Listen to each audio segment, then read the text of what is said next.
يا جماعه والله اصبر.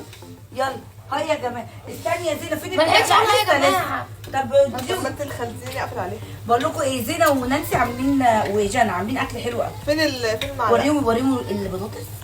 مش عارفه امسكها. استنى فين الفوطه؟ ما قلتيش ليه؟ هيا يا جماعه هيا جنى. قولي كده او سيبوني اخد وحطيها في المقدمه دي. حط. هيا يا جماعه.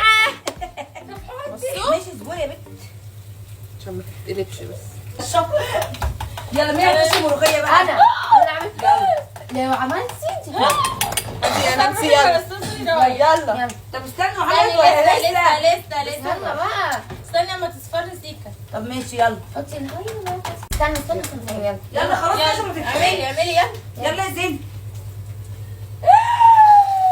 يلا قلبوا الناحيه الثانيه بسرعه. اهو هنا يلا يا نانسي. يلا يا نانسي هنا. يلا حطي. بس يا نانسي دي كده عشان هما ايه، في حاجات فايتاهم. قومي يا زينه. انا مالي، انا خدت التصفيه ومشيت. انا خدتها ومشيت.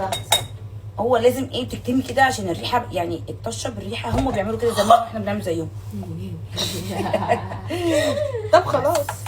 يا جماعه نشوفكم فقرات جديده في اكل جديد، في طبخه جديده، في ملوخيه جديده. طشه لا جديده. والله عاملين بطاطس. طشه جنى. في محشي. بصوا في محشي ورق عنب. عاملين ده رز هناكل كلنا عشان اكل بعض. محشي. وعاملين ورق عنب. وعاملين كرنب والبطاطس انت وريتها لهم يا زينه. وشويه يس. بقى ملوخيه. عاملين شويه اكل وشوربه. ولسان عصفور. باي باي يا جماعه.